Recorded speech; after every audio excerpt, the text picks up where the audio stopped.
Hey gang, Sean here for VFX Jams. In this episode, we're going to continue on with our film damage series. This particular episode, we're going to do what I actually think is the secret sauce on this entire look that helps create the illusion that your footage is older. And it's going to surprise you on what it is. It's not the dust. It's not the most obvious visual things that you're seeing on the footage. It's actually the frame rate at which the footage is running.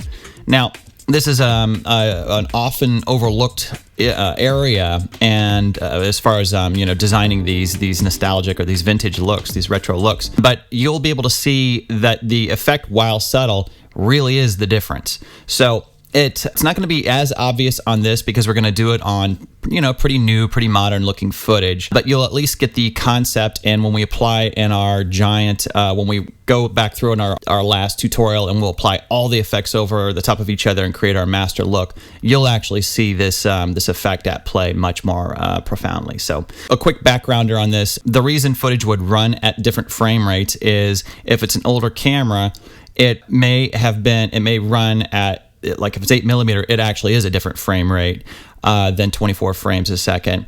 Or if it's an older camera, a really old camera would actually be hand cranked. So it's only going to be as precise as the camera person who was actually turning the crank. And now, those guys were pretty good, but it's a person doing it. So it's not going to be an absolute steady frame rate. The other thing too is some of the older 16mm cameras, while very accurate, were not, digitally accurate, what we're used to now. So you would see a slight fluctuation in the frame rate, which would create, just a slightly different feel. So that's it. That's the explainer. Let's jump in and actually do this. So you're going to start with a piece of footage like we've been doing. I'm going to use our Santa Monica footage that we've been using for this film damage series. Going to drag it down to the timeline, create a composition. Going to right mouse click down on the timeline, create a new adjustment layer. And we're going to label it frame rate. And it's very simple. All you do is right mouse click on the frame rate, apply an effect, go down to time, posterize time. Now our caps lock is on. There we go. And now if I play it back, it's set at 24. Our footage happens to be 24 frames a second. So if you play it back, you won't see any change at all because it's playing it frame for frame. Our silly sound here. Let's turn that off. All right. So really no change and in its default setting here. Now here's the magic sauce. Here's the secret sauce. Make it 18 frames a second.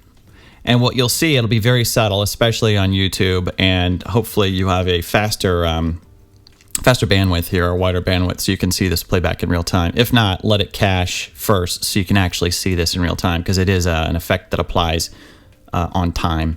So it's going to be incredibly subtle.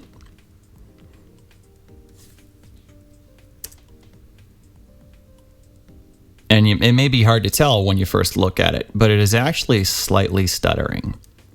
The time is not perfectly consistent. So, and things to look at, to note, are like if you look at the people, see how they're just ever so slightly jerky in their walk?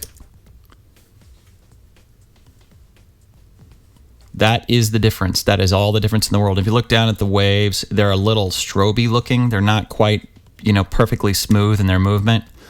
That is actually the difference that you're seeing when you look at old footage. So very simple, surprisingly effective, and kind of invisible unless you're really, really looking for it. But trust me, that will really help your footage in the end. So that's it for the frame rate take on the film damage look.